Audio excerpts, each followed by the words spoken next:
Salut tout le monde, on se retrouve pour ce deuxième et dernier cours de kiné sur la neurorééducation. Donc on va parler plus précisément de l'équilibre et de la marche en neurologie. Et donc pour ça on a quelques notions à définir. Donc on va tout d'abord parler d'équilibre dynamique. Donc l'équilibre dynamique ça fait référence au changement de position, donc les retournements, donc passer d'un côté à un autre en étant allongé, les passages couché-assis et assis-couché, les passages debout-assis et assis-debout, le relevé de sol. Donc tous ces changements de position, ils sont importants en neurologie parce que ça va nous permettre de voir si notre patient il est capable, ne serait-ce que d'avoir un petit peu d'autonomie pour se lever, s'asseoir, donc aller aux toilettes, pour se recoucher, pour se lever du lit, enfin bref. Donc tout ça c'est très important. Et donc, tous ces changements de position, c'est ce qu'on pourrait définir pour un kiné comme la recherche de l'équilibre dynamique. Donc, ça veut dire garder un équilibre en changeant de position, c'est pour ça dynamique. Mais du coup, comment est-ce qu'on évalue les changements de position? Donc, on utilise des échelles reconnues pour les évaluer. C'est très important d'utiliser des échelles reconnues car on va avoir le même langage que les autres membres du staff médical. C'est indispensable pour nourrir le dossier médical du patient, pour se rendre compte des capacités et de la récupération du patient. Donc, si tout le monde utilise le même langage au sein du corps médical, ça facilite la compréhension et tout le monde est content. Le kinésithérapeute a plusieurs échelles à sa disposition pour évaluer les changements de position et l'équilibre. Donc ça, c'est ce qu'on va détailler plus tard là dans les prochaines diapos. Donc là, on a les échelles qui vont nous intéresser pour évaluer l'équilibre dynamique des patients. Donc on a d'abord le Trunk Control Test. Donc c'est un test pour les premiers moments de la prise en charge rééducative. Car la problématique pour ces patients, ça va être de pouvoir se lever, donc les sortir du lit. Et donc ça, on utilise le TCT, donc ça permet d'évaluer le passage de la position de décubitus dorsal à sur le côté, que ce soit le côté pathologique ou le côté non pathologique, puis de la position assise. Ensuite, on a l'indice d'équilibre postural assis, donc c'est uniquement la position assise. C'est seulement cette position-là qu'on va évaluer, car c'est une position qui est assez complexe pour un patient atteint d'un AVC. Donc, position assise, compliqué de garder l'équilibre pour un patient atteint d'un AVC. Ensuite, on a le PASS. Donc le PASS, c'est une évaluation qui est assez large, parce qu'on n'a pas vraiment de liste de positions définies, hein. On va passer d'une position A à une position B. Donc c'est pour évaluer, les changements de position, évaluer les capacités posturales. Donc on va évaluer les changements de position et les maintiens de posture. Ensuite, on a l'échelle d'équilibre de Berg. Donc cette échelle, elle permet d'évaluer la transférabilité dans une approche fonctionnelle. Qu'est-ce que ça veut dire? Ça veut dire que le patient, il va pouvoir être autonome dans sa fonctionnalité. Donc que ses acquisitions d'équilibre et ses changements de position, il va pouvoir les effectuer tout seul. Il va pouvoir les faire en pleine autonomie. Ensuite, on a le MAS. Donc c'est l'échelle qu'on va utiliser le plus. C'est la plus large, mais par contre, elle est moins précise que les tests précédents. Donc on va évaluer le transfert de décubitus dorsal sur le côté sain, de la position allongée à la position assise sur le côté du lit, et de la position assise à la position debout. Donc vous voyez que c'est tout le cheminement que fait le patient pour se lever de son lit et atteindre la position debout. On va également évaluer l'équilibre assis et en plus on a la marche, la fonction du membre supérieur, les mouvements de la main, les activités avancées de la main et le tonus général. Donc ce qu'il faut aussi retenir, c'est que pour un patient qui est atteint d'un AVC, c'est très compliqué de combiner plusieurs mouvements. Donc c'est pour ça qu'on va essayer d'abord de trouver l'équilibre et ensuite, quand on va faire une évaluation un peu plus large, on va mêler à ça les fonctions du membre supérieur, le tonus, tout ça, parce que ça englobe un peu plus de fonctionnalités et c'est également des fonctionnalités qui peuvent être atteintes quand on a un AVC. Donc ensuite, toutes ces séquences de transfert ou d'équilibre, elles sont codifiées par le score et elles vont permettre d'être répétées dans le temps et donc de pouvoir évaluer son patient et surtout les progrès qu'il va faire. Donc, et pour l'équilibre debout, alors? Donc, maintenant qu'on a vu l'évaluation de l'équilibre dynamique, on va voir l'évaluation de l'équilibre debout. Donc là, je vous ai mis les échelles qui nous intéressent. On a l'indice d'équilibre postural debout qu'on va utiliser spécifiquement pour l'équilibre debout. Donc on va pas pouvoir l'utiliser si le patient peut pas se lever, hein. S'il peut pas se mettre debout, c'est mort, on peut pas le faire. Ensuite, on peut utiliser le PASS et l'échelle d'équilibre de Berg, qui ont une utilisation pertinente pour l'évaluation de l'équilibre debout. Donc on peut les utiliser pour l'équilibre assis, pour l'équilibre dynamique et pour l'équilibre debout. Et ensuite, on a l'épreuve de Tinetti, qu'on utilise surtout en gériatrie et peu adaptée à l'AVC.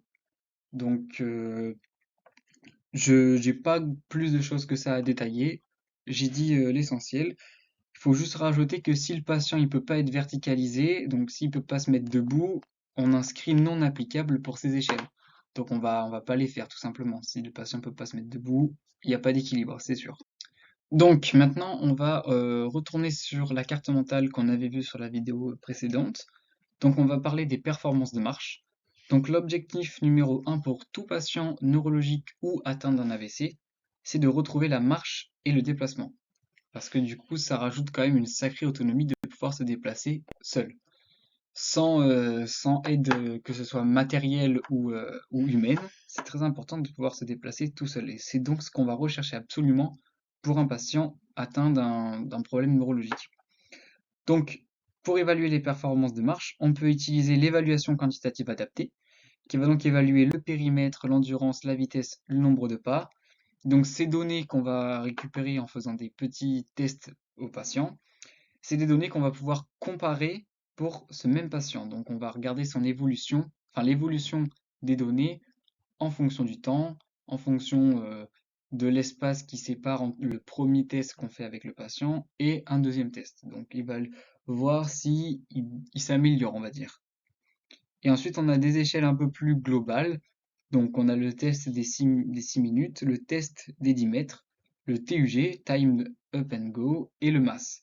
Donc, on verra un petit peu plus tard pour ces tests-là. Donc, d'abord, on va s'intéresser à l'évaluation quantitative de la marche de manière objective par le périmètre, l'endurance, la vitesse, le nombre de pas. Donc, c'est des petits paramètres qu'on va mesurer en faisant faire des tests aux patients. Et donc ces paramètres, ils sont utilisés ou pas en fonction du patient et de la pathologie. Maintenant, on va voir pour évaluer l'amélioration qualitative de la marche. Donc pour ça, on va évaluer le niveau d'aide humaine ou technique, le ou les appareillages nécessaires et les orthèses, l'identification des défauts au cours des phases oscillantes et d'appui, donc esquive d'appui, récurvatum de genou, aggravation des défauts de marche, essoufflement, ralentissement. Donc tous ces paramètres, ils vont être inscrits dans le dossier du patient pour pouvoir mettre en place des actions correctives et augmenter la qualité de marche et le périmètre de marche. Et ensuite, le ressenti du patient, c'est quelque chose aussi qui est très important pour se tenir au courant de la fatigabilité du patient. Donc c'est pour savoir où est-ce que se situe la limite du patient. On va pas trop lui en demander. Donc c'est important d'échanger avec son patient pour savoir son ressenti, son point de vue et comment est-ce qu'il se sent. Donc là, on revient sur les échelles qui sont utiles pour évaluer les performances de marche. Donc on a le test des 10 mètres, donc test des 10 mètres de marche, avec ou sans aide. Donc à chaque fois, hein, s'il y a de l'aide par exemple, il va falloir le préciser sur le dossier du patient. Donc il va faire un nombre de pas chronométré. Ensuite, on a le test des 6 minutes de marche. Donc c'est une mesure plus spécifique de l'endurance. C'est la distance parcourue par le patient qui va varier. Donc on va mesurer la distance que parcourt le patient en 6 minutes et ça va nous permettre de, quand on va répéter ce test, de voir s'il y a une amélioration. Donc c'est utilisé beaucoup en kiné respiratoire. Ensuite, on a le Timed Up and Go, donc TUG, qui permet d'évaluer les transferts assis debout, la marche et les changements de direction du patient. Et ensuite, on a encore le MAS qui est plus global, on l'a vu, hein, c'est pas que pour l'équilibre debout, hein, ça peut être pour les fonctions du membre supérieur, pour le tonus général, ça peut être pour les activités avancées de la main, donc c'est vraiment large le MAS. C'est ça qu'il faut retenir, c'est qu'il est global, il est large, mais il est toujours intéressant. Donc maintenant, on s'attaque au bras. Donc les fonctions du membre supérieur. Donc on a 3 tests pour les évaluer. Donc l'Action Research Arm Test, le French Eye Arm Test et le MAS. Donc, on va développer uniquement l'ARA et le MAS. Le FAT, le prof ne détaille pas, donc je le détaille pas non plus, tout simplement. Donc, on verra juste à la prochaine diapo un peu plus de précision sur le premier et le dernier. Donc, les échelles intégrant la fonction du membre supérieur. Donc, l'ARA, c'est un questionnaire sur les activités quotidiennes. C'est un test précis qui est composé de 4 items, donc saisir, tenir, pincer et des mouvements globaux de la main. Donc, saisir, tenir, pincer, c'est les actions principales que nous permet la main. Et ce test, il détermine un score qui pourra être comparé tous les 3 mois. Donc, bon, tous les 3 mois, c'est pas très fiable tous les 3 mois, hein, parce qu'en fonction du patient et de ses progrès, eh ben, si il récupère assez vite, on fera des tests moins, par exemple tous les 1 ou 2 mois. Et par contre, s'il est un peu plus long à récupérer, bah, on va augmenter 5-6 mois par exemple. Ensuite, on a donc le MAS, hein, encore une fois, par les items numéros 6, 7 et 8. Donc, fonction du membre supérieur, mouvement de la main et les activités avancées de la main. Donc, on voit que le MAS, on le retrouve un petit peu partout, hein. Il est intéressant pour la plupart des évaluations. Donc maintenant, on va voir l'évaluation qualitative des fonctions du membre supérieur. Donc, les principales fonctions du membre supérieur sont l'écriture, l'appréhension, la réalisation des principaux gestes tests, tels que main-bouche, main-front, main-tête et main-dos, la réalisation de gestes dits écologiques comme se laver le membre supérieur non hémiplégique. Donc là, imaginez que vous avez un membre supérieur paralysé. Pour le laver, c'est facile puisqu'il vous reste un membre supérieur qui est sain, qui peut bouger. Mais lorsqu'il faut faire l'inverse et nettoyer ce membre supérieur sain, c'est beaucoup plus compliqué avec le membre supérieur paralysé. Ensuite, utiliser la main hémiplégique dans des activités diverses, comme par exemple quand on va vouloir se lasser les chaussures, quand on va vouloir s'habiller, quand on va vouloir faire de la cuisine, tenir un guidon de vélo, enfin bref, dans toutes ces activités quotidiennes, comment est-ce qu'on va pouvoir s'adapter pour utiliser notre membre supérieur paralysé. Et ensuite, les gestes bimanuels, donc quand ça nécessite les deux mains, pareil, comment est-ce qu'on va faire pour s'adapter à ces situations pour utiliser soit qu'une seule main, soit pour s'adapter en trouvant une alternative pour notre membre paralysé. Donc, ces tests qualitatifs, ils vont permettre d'avoir une idée globale des possibilités fonctionnelles du patient. Donc, savoir comment est-ce qu'il peut s'adapter dans sa fonctionnalité pour continuer à faire toutes ces actions. Voilà, c'est le clap de fin pour la neurologie. Elle vous tire son chapeau. J'espère que cette petite mise en bouche de la kiné vous aura plu. Je vous souhaite du courage pour ce deuxième semestre. Surtout, ne lâchez rien et je vous fais de gros bisous.